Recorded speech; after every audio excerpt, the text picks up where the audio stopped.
Bonjour et bienvenue à une nouvelle critique de Manga Anime Fan. Aujourd'hui, je vous parle du tome 2 2 et fin de Je veux manger ton pancréas.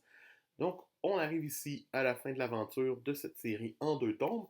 Est-ce que ça vaut la peine de revoir Sakura et Monsieur J'ai pas de nom euh, dans les derniers instants de la jeune fille qui va éventuellement mourir de sa maladie au pancréas? Ben, voyons voir ce que ça nous réserve. Donc, on avait Monsieur Pas de nom, qui est devant le délégué de classe, qui est fru parce qu'il passe trop de temps avec Sakura, qui est un moment quand même assez cliché de n'importe quelle série où c'est qu'un rival amoureux apparaît, même si lui il part en amour avec elle, puis qu'il sait pas comment y expliquer parce qu'il peut pas, puis que l'autre est fru. Ok, c'est cliché, mais c'est correct, ça passe bien parce que c'est Sakura qui vient régler le problème.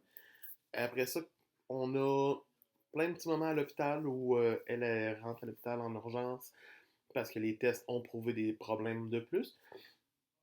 Ben, c'est des petits moments sympathiques entre eux, mais sans plus. Tu sais, le début du tome est quand même pas si lourd, c'est quand même assez léger encore, jusqu'à temps que elle puisse sortir avec lui et avoir un dernier rendez-vous au moins.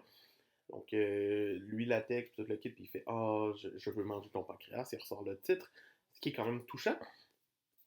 Mais seul problème, c'est qu'elle se fait assassiner par le meurtrier en série. Why? On aurait pas avoir tellement d'émotions avec sa mort du pancréas. C'est comme si l'auteur du roman avait fait comme Ah, ça me tente plus d'écrire vraiment, mais faut que je règle, faut que je la tue. Fait qu'on va la tuer de la façon que personne s'attend. On va la faire se faire assassiner. Je suis comme Ah non, ça brise ta magie, man. Ça brise la maladie, ça brise tout. C'est triste, mais c'est comme ça. Mais après ça, on a un beau moment où il va chez elle pour prendre son journal intime à elle et le lire à cause à lui le gay et il est le seul qui peut le lire.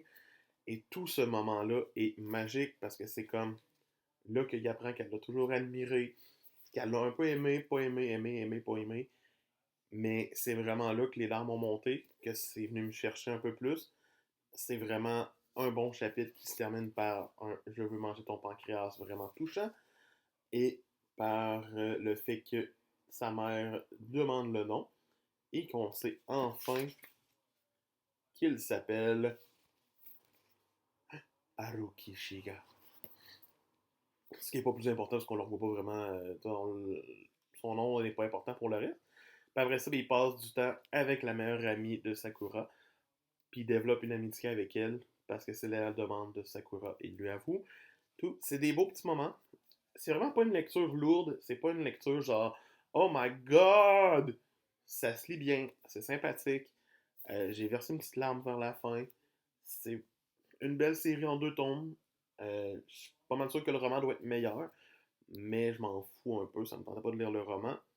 Mais ça reste une lecture sympathique et que je recommande aux gens qui veulent une petite affaire cute sur la maladie et la mort et comment vivre avec le fait imminent qu'on va mourir. Donc pour moi, ce deuxième et dernier tome de Je veux manger ton pancréas mérite la note de 17 sur 20. C'est un Manga Anime Fan qui vous dit je vous retrouve demain. Sinon, ben, likez, abonnez-vous, puis regardez la vidéo la plus récente. Moi, ça va me faire plaisir aussi de lire vos commentaires. Donc, c'est un Manga Anime Fan qui vous dit à demain!